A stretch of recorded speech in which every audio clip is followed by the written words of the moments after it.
Hello YouTube, welcome to Mandibil. This is part 14 of my deconstruction of Keith Frankish's lecture series on illusionism. And this is apparently going to be a long haul. There may be several reasons for that. That I tend to comment on all whenever I get sort of a spur of intuition that I want to reflect on about spurred from this presentation. And I might be maybe a little repetitive about my own philosophy, comparing it to his, or where I find it lacking in coherence and so on. And it is also very long-winded, this, right? It's extremely boring, long-winded, droning, sort of. It's not a. It doesn't seem like one who's used to making sure that you get the message across to as many people as possible by keeping it short and to the point and concise and quick definitions and creating an overview, right? This is someone who's used to sitting there droning on for hours, right? Without being challenged in any way. That's at least how I feel when I'm listening to this, right? Now, this will be a source of possibly many parts in this series of mine, right? My deconstruction here. So there's a good amount of stuff to do, and that gives me a little work to do on my channel here, right? So nothing is as bad as it isn't good for anything, right? But it may be a little test of your patience and a test of also of my patience. And I feel that sometimes that I get a little wound up in my rhetoric and some passion about it, right? When I listen back on my own, not that I necessarily love to hear myself talk, because I don't feel I'm a very good talker, basically, right? I don't have that, and that might be both good and bad, you can say, right? I don't have that liquid quicksilver kind of, that just, makes you sort of feel good. Some people have a voice that just, appeals to your sort of, it's just, it's what is called idiosyncratic or something like that, right? It's just that something about the way they do it that just clicks with you, right? And either you have it or you don't. I don't think you can. You can maybe improve yourself a bit, right? But I think it's just an idiosyncratic thing about the terms of words you tend to use, or the sound of your voice, and that there's something about it that just draws you in. You can say, and I don't think I have that type of voice. My benefit is that, okay, so I will have to actually make the arguments rather than being a sort of halfway sophist this way, right? And that is fine with me, because I don't want to be soft. I don't want to manipulate. I don't want people to listen to me just because they like my voice, if you get my drift, right? So, but on the other hand, I don't want to become like Keith Richards, Keith Frankish. I don't want to become like Keith Richards either, but that's the old Robin Williams stand-up show where he says, something like, in an atomic war, there will only be 5 cockroaches and Keith Richards left, because it seems impossible to die, even however much junk he puts into his veins, right? He looks like a 60, 70, 80-year-old version of that Jack Sparrow character, and it's no wonder he's a part of one of the Caribbean movies, like Photo Number 5, I don't remember, where he's sort of Jack Sparrow's father, I think. But that aside, it's I would like to be honing my skills in presenting like this, right? And I do want to keep it intuitive or a spur of the moment or first impression kind of thing, right? So that it becomes honest in a way, right? But sometimes I have a tendency sort of to go on a bit of a emo rant, you could say, right? And I like it to be spicy, but I don't like it to be sort of yelly, right? If you get my drift, right? So it's like I'm trying to think about maybe sort of keeping a little bit down at times, right? And then sometimes maybe it's all in the way it has to go, that if somebody creates a philosophy that basically say you have to kill yourself, no, I'm just riffing, right? But I would sort of be up in arms, right? I wouldn't just say, no, I don't think it's a good idea. I'd have to look into this sort of, no, I don't like it. I would like to be passionate about it, right? It's like, what the fuck is the matter with you, right? So I like it to be passionate, but I don't like the passion to rule the game, right? I like it to be the philosophy that is the core and not too much passion, right? But it's as it is with a lot of things, it's about, virtue stuff, like it's the philosophy that needs to come across and not the emotions as such, right? But emotions tend to have, if they're presented the right way, they tend to have an honesty about them that I personally like, right? And I think that in my sort of the way I've grown up is sort of a mishmash of all sorts of stuff, right? And basically, kind of boring childhood, right? And it's I'm not exactly a child of the 60s as such, right? My parents weren't hippies, right? They were the generation, the early part of the boomer generation, while I'm the early part of the Gen X, right? So I'm sort of in that hole between the old guard and the newer ones, the millennials and so on, right? So I'm sort of old school in a new way, you could say, right? I sometimes feel I'm sort of locked between those newer generations and those very old generations, right? And I sometimes also feel like I'm going on a bit of a sidetrack here, but let's just have it right. That I tend to have sometimes, I was just thinking about my own stance on this, right? Or my own sort of how I seem to work about stuff. I'm not sentimental about anything, right? I don't think so. I don't have much sentimentality in having a deep emotional attachment to certain things, right? But I do have a little of nostalgia. So I don't, and I was thinking the other day about what is the difference between nostalgia and sentimentality, right? Well, nostalgia is that I think it's reactionary in a way, right? That you would like to go back to another time where you thought that things were working in a better fashion, right? You might not be sentimental about any particular persons or any particular way of life or anything like that. Maybe that's a bit much to say, but it's not an emotional.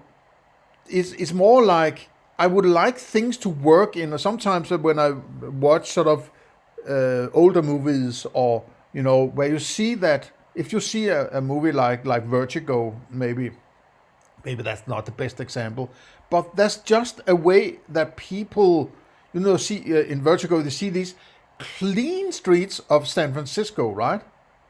There might have been uglier streets. Hitchcock didn't choose the ugliest streets to show in his movies, right?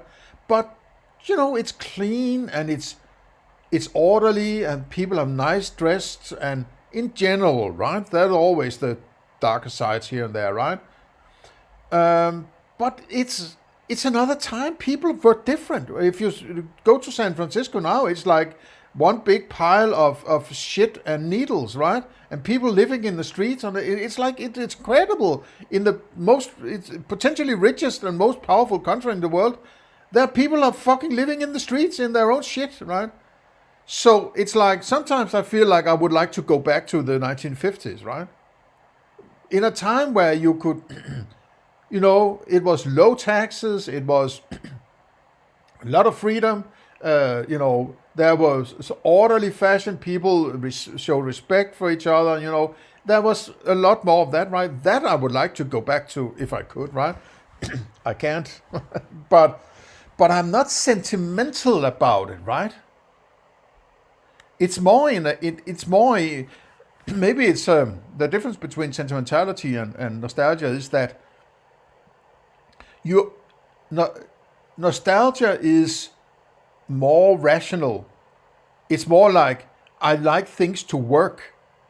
When sentimentality is very emotional, and maybe it's sort of a feminine, masculine kind of thing, right? Men are nostalgic, women are sentimental on a generalized scale, right?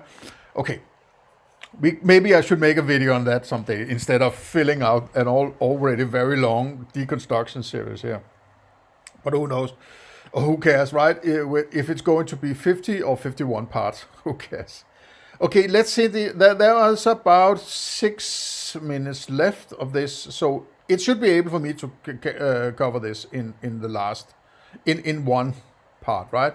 And if it ends up being only 30 minutes long, then it'll stay, so that the next part I will be making is the first part of his lecture 3, right? Okay, so let's dive in. So here's an example that Tjen uses to illustrate this point. It's an automatic piano player, mechanical piano player, a Vorsitzer, I think is the term. So on the right of the diagram here, of the image here, there's an ordinary piano with a keyboard for humans to play, and on the left there's a machine which plays the piano. It's a mechanical device with the wooden fingers, which are controlled by a piece of clockwork or whatever, and the wooden fingers press the keys and play the tune. Now, because if you were designing an automatic piano player, you wouldn't, from scratch, you wouldn't design it this way. There wouldn't be any need for a keyboard. You could just connect up the mechanism that controls the wooden fingers directly to the piano. You don't need the keyboard and the fingers to press. You only have the keyboard for humans to play. And this is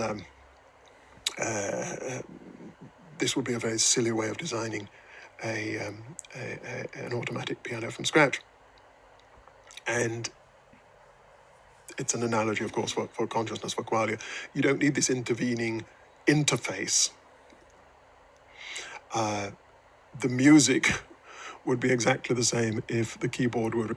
So always be careful. Just a reminder, this is an analogy or a metaphor, something like that, right?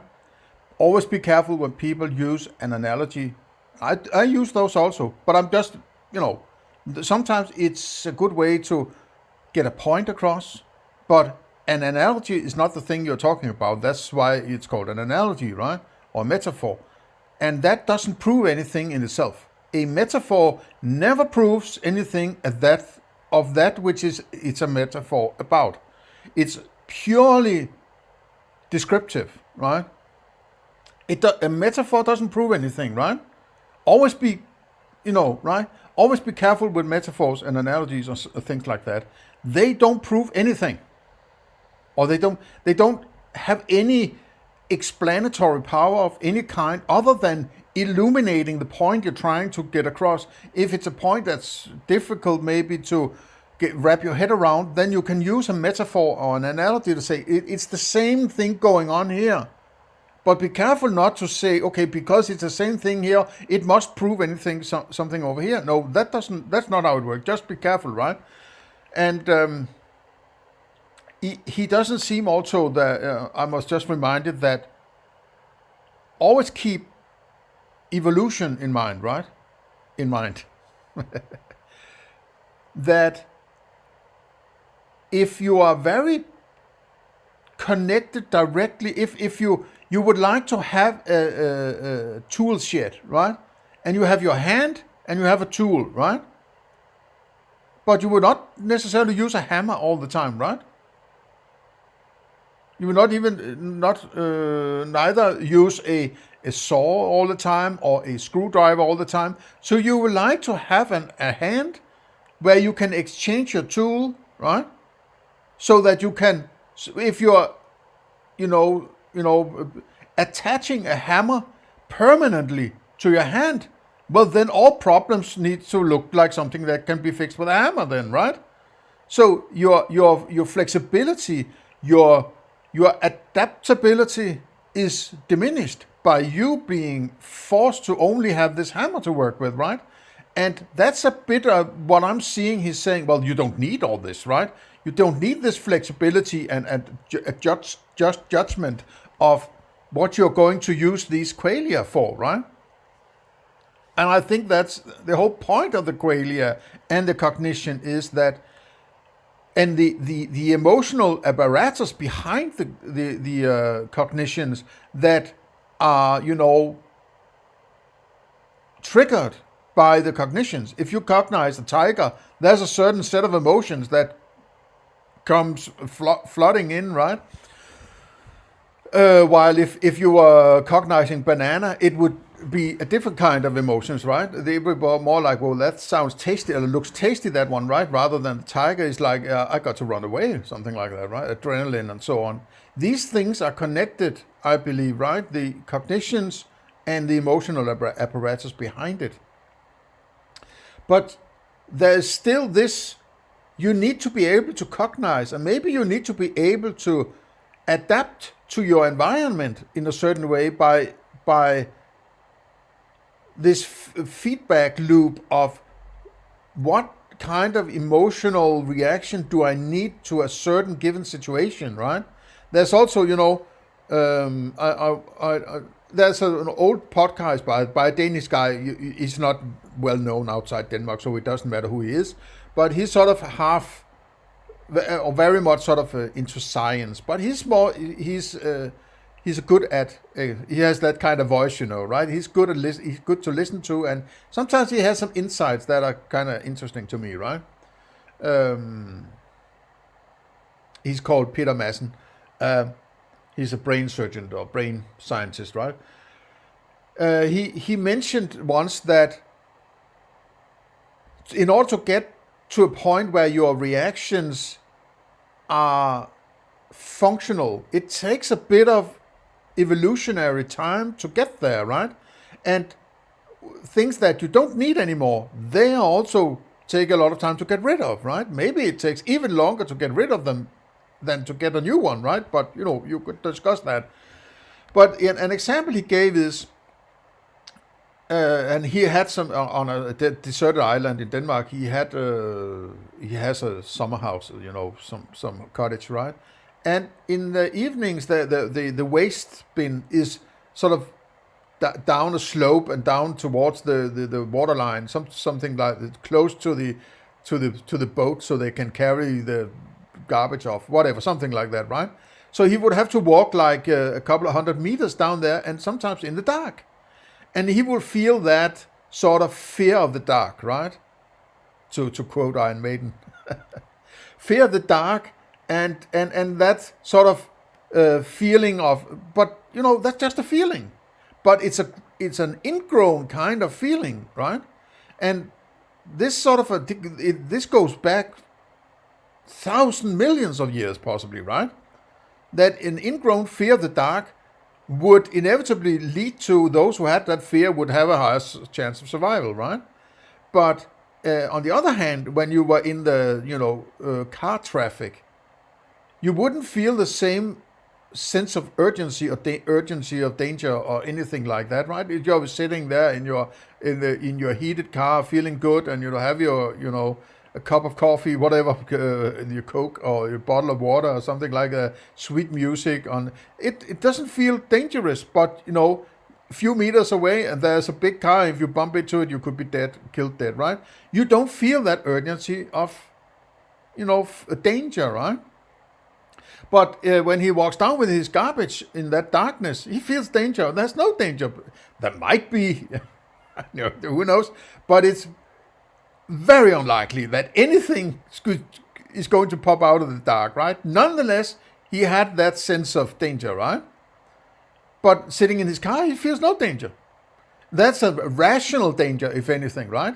So maybe in a couple of 100 years, people will start to feel that danger when they're in the traffic, in the same way that 1,000 years, whatever, because it's an evolutionary kind of evolvement. But if I was directly connected without having ability to change my emotion based on how my qualia are, I would be left to this. I would be so, what's it called? Not encumbered, but the opposite. I will lack so much ability to adapt to a new environment because I didn't have qualia to help me get to a new sort of cognition and emotion and so on, right?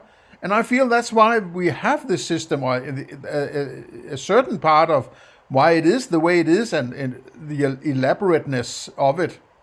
But at the same time, it's a cognitive thing that you have to sort of be able to. The mind is creating its own theater, but then it is analyzing its own theater, right? This kind of thing. I think it's important for why we are the way we are, that it's evolutionary. It's a part of evolution that it's put together this way. So he can't just pretend that it doesn't matter, right? And then say you have to have this hammer in your hand all the time, right? That doesn't work for me. Removed and the mechanical controller connected directly up to the piano. Similarly, the music of experience would be exactly the same if the neural signals from our sense organs were connected directly up to if the neural signals from our sensory processing systems were connected up directly to the reactions. You don't need this intervening interface, this Vorsetzer, this Cartesian theatre. Okay, so we've had a brief look at Dennett's case against Qualia. There's much more to it, of course, and I encourage you to read Dennett's. There's much more to it. You have spent almost 2 hours talking about it. 2 hours, man, and there's much more to it.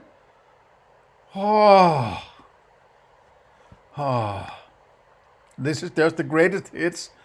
Well, that's also a sort of there's much more to it. I don't even need to mention it because just accept there's much more to it, which is also a sort of half-ass argument of why you should just accept it because there's so much to it, right? Books and explore the full detail of the story. But to close now, let's return to our original tale of the pickle jar and see if we can solve this mystery. The question was what was present in my experience of the fridge the first time I looked when I didn't notice the pickles. You'll recognize how this is similar to many of the cases we've looked at, the change blindness ones, for example.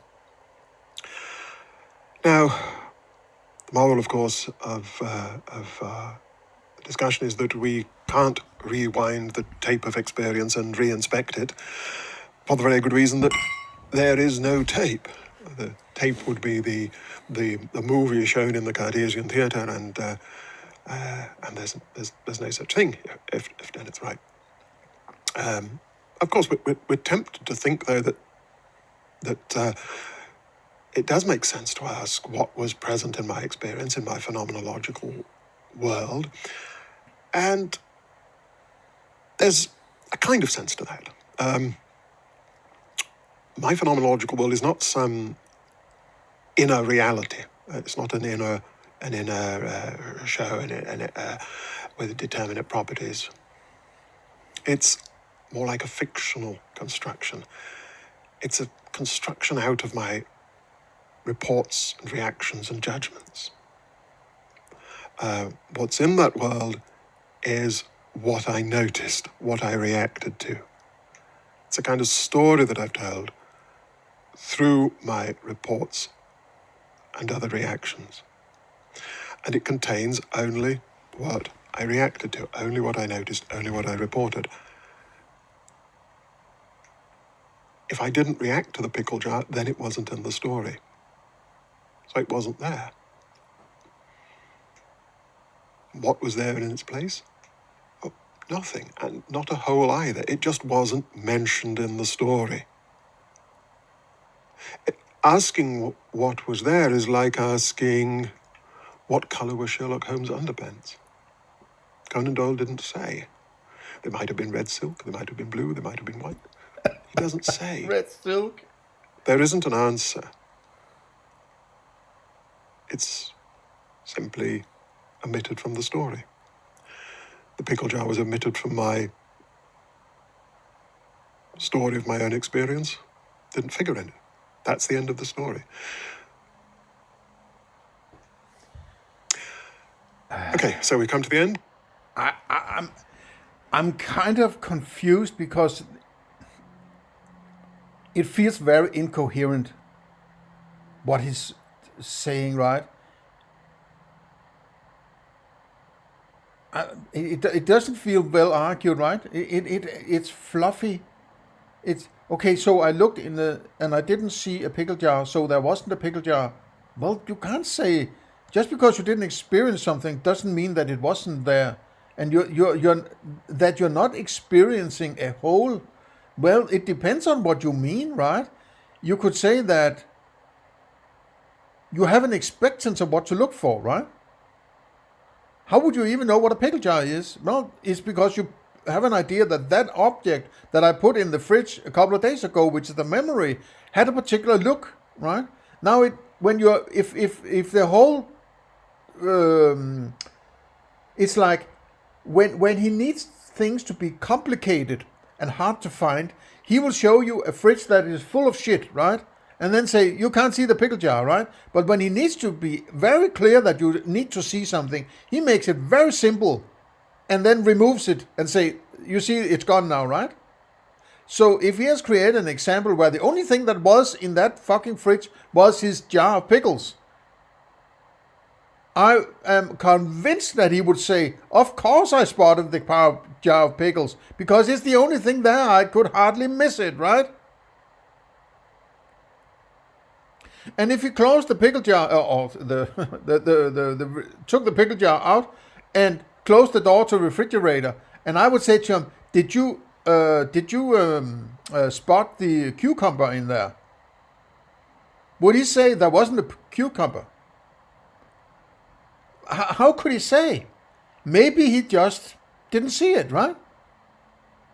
He would say, I don't think there was, because the only thing I saw, and the rest was just the white shelves or whiteness of the fridge, I would have spotted if there was something else there.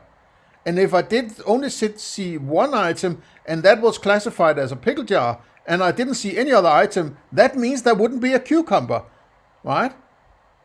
But would he be certain that he didn't see a cucumber? No, he wouldn't, right?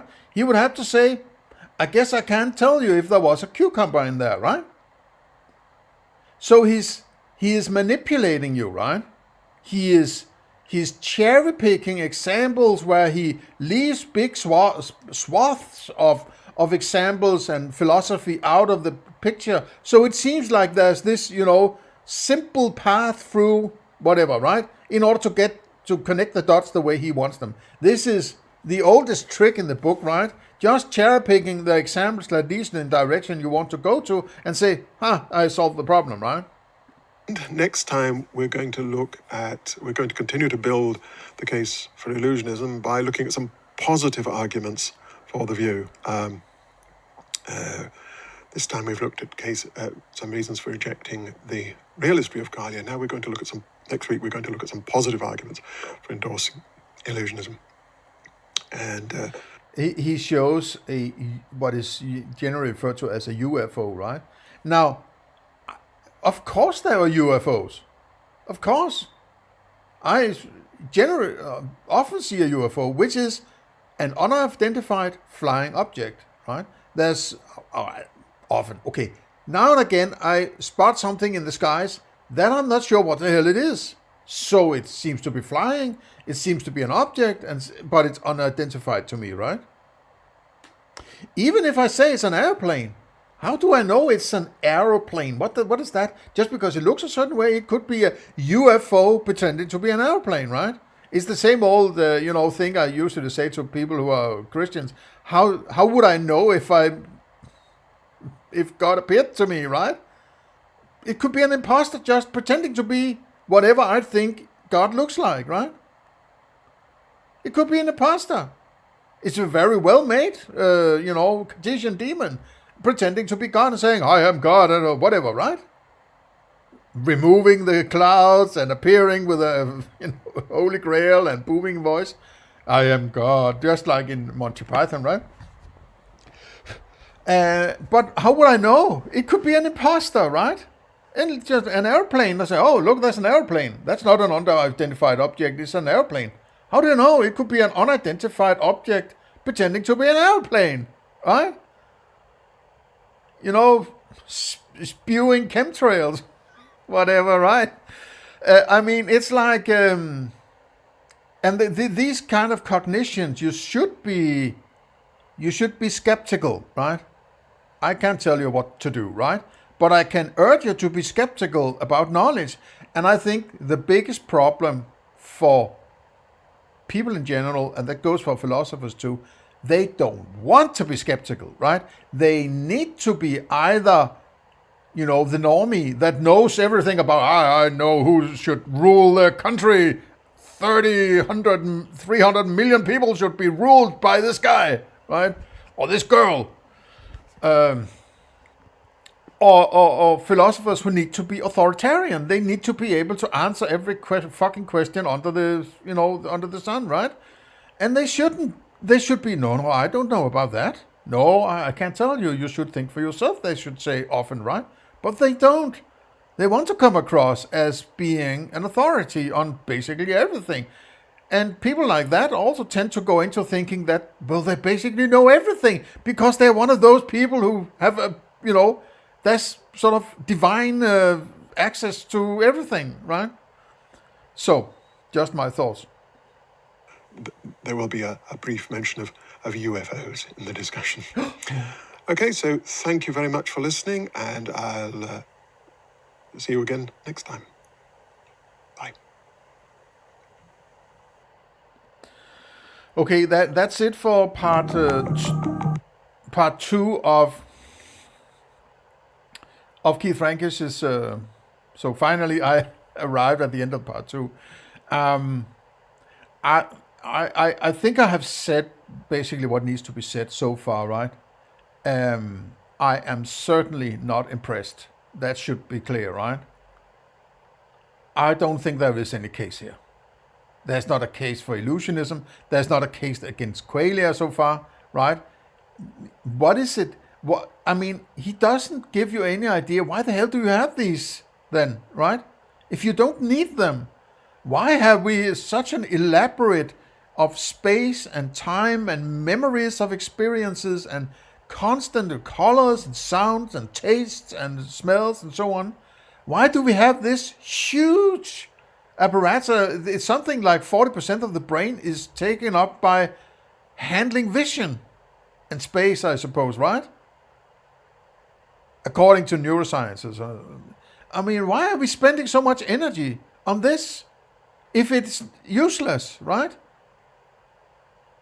He can't elaborate on that. He just pretends it's not necessary. He just, there's an example of this, and look at this. Doesn't it look weird, right? And this and this and this, and therefore you don't need it. Bye-bye.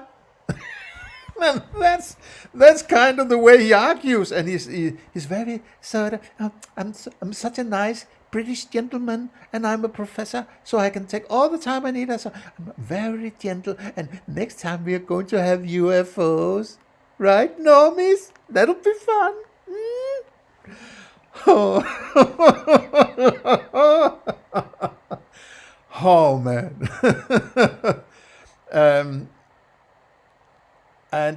it seems like a pathetic attempt at saving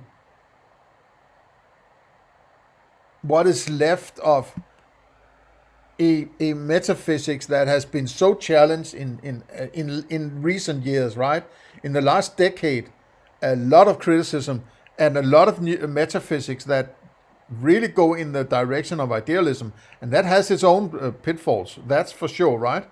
That's why I'm adamant about making a good argument for idealism, or, maybe I'm not even an idealist, because I'm getting to a point where I'm saying I'm not an idealist, right?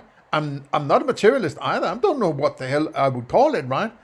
But the different, it's idealists go too far, but materialists don't go anywhere, right?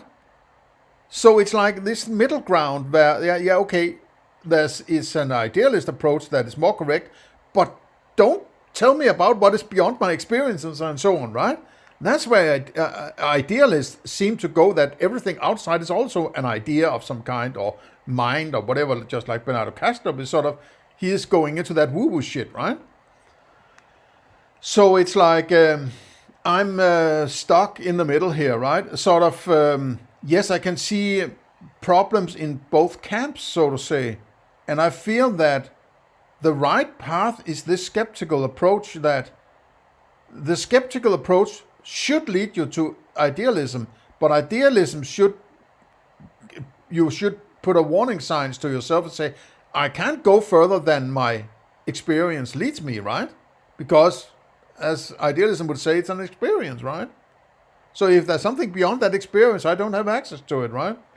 So it's like, I think it's a psychological aspect that either you are become a militant defender of materialism or physicalism to save science and the sense of having a one-to-one understanding of that external world and so on, that feels safe and predictable and all that science shit, right?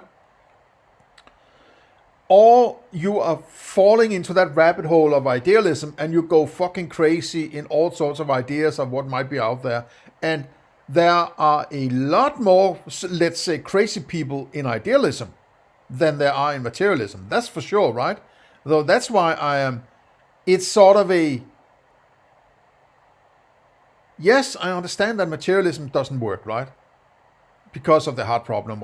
It's not because of the heart problem, but the heart problem illuminates why there's huge problems in this, right?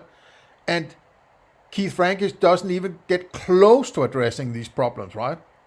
Not as of yet, right? But let's see what he says in the next lectures, right? And all these idealists that seem to be infected with a lot of religious people and all sorts of, who wants this kind of free-for-all woo-woo. I can, there's all sorts of stuff out there that I can just make up basically whatever I want to be there, and then they're connecting the dots that way instead, right? So this kind of pure philosophy, as I'm a spokesperson of, right, and a coin that maybe I could claim to have coined, right, a term I could have coined, is you have to be careful. And the only way I see that you can point to a philosophy and see problems with it is if it's not one coherent long line of arguments that are connected with each other from the reduction base to potentially some moral principle, or even further down the line, if that's possible, right? If it doesn't work completely strict and you can see the whole picture crystal clear, or as crystal clear as it can be, but it's more like there's cherry picked, or it only deals greatly with one part of philosophy, and from there it seems everything else pops out of nowhere, right? Then you should be on your guards. It has to hang together, as I say, right? And you have to have a foundation, a reduction base that everybody can get to without anybody telling them what they should experience, so to say, right? So they should be able to handle that on their own. We could disagree whether or not that's the right reduction base, but if we agree upon it, I don't have to tell you what that reduction base is to you in the present. You have to be able to get there by your own accord. Otherwise, it's not good philosophy, because it will appeal to somebody being authority on telling you what you should experience, right? That's why most of this philosophy is abstractions that are disconnected from that reduction base, so they can go wherever they want, right? They don't want a reduction base, right? This reduction base is so fucking important, right? If there is no clear reduction base for a philosopher, right? If it's not clear, don't work with it, right? Be very, very, very careful with it, right? With this philosophy, because it's basically farting in the wind. They're just creating stuff out of nowhere, right? It has to be anchored in something, right? Like when you ask people for a definition of something, right? And then they use 3 words to make that definition. Okay, then you ask for definitions of those words, right? And you can maybe go on doing this 2 or 3 times, and then they go to say fuck you, right? Because they think that you're trying to screw with them. Maybe to some extent you are, but you're pointing out that just throwing new words at a definition, it creates the need for maybe a definition of 3 or 4 new words, right? And if those 3 or 4 new words each need a new definition of 3 or 4 new words, then you have 16 words you need a definition of, and so on, right? So and usually these definitions get more and more fluffy, and then the definition or the anchor point in reality starts to diffuse into nothing, and you're nowhere near a definition, right? So that's why you need a reduction base. There should be a straight line from this term you're using, this object, whatever, straight line back to the reduction base that is either implicit in, you don't even need to ask about the definition, or by using a few definitions you can very quickly get back to that reduction base, to something that you by your own accord can experience without needing somebody to tell you what it is, right? Otherwise the philosophy doesn't work, right? It's stupid, right? Philosophy has to be about the real world or the real experience, or something that you can hang on to, right? And you can get back to that reduction base to make sure that it's not just something that is conjured up out of nowhere, right? Now this presentation he's made here is basically just grabbing whatever he can that fits his bill, right? That's how I see it, at least. And I have no respect for this. Absolutely no respect at all, right? Okay, I think this is the end of this particular part in my deconstruction, and please share, like, and subscribe. Please help me let's try to get to 1,000 subs, right? Why not? Maybe I could make some kind of live transmissions or a Ask Me Anything or something that I think it's 1,000 subs. That is the limit for when you can get funding. What's it called? Super chats, when you can get people to pay some money to you, right? That would be nice to be able to do that, and maybe get a little coin here and there in order to encourage me to keep going, right? I like a bit of money sometimes, right? So so if you would please help me get to 1,000. I think I've been staying at 220 for more than a year now, right? It would be nice to get it a little higher, right? 220 isn't many, right? If we need to change the world, well, please help. Otherwise, have a nice day. See you next time.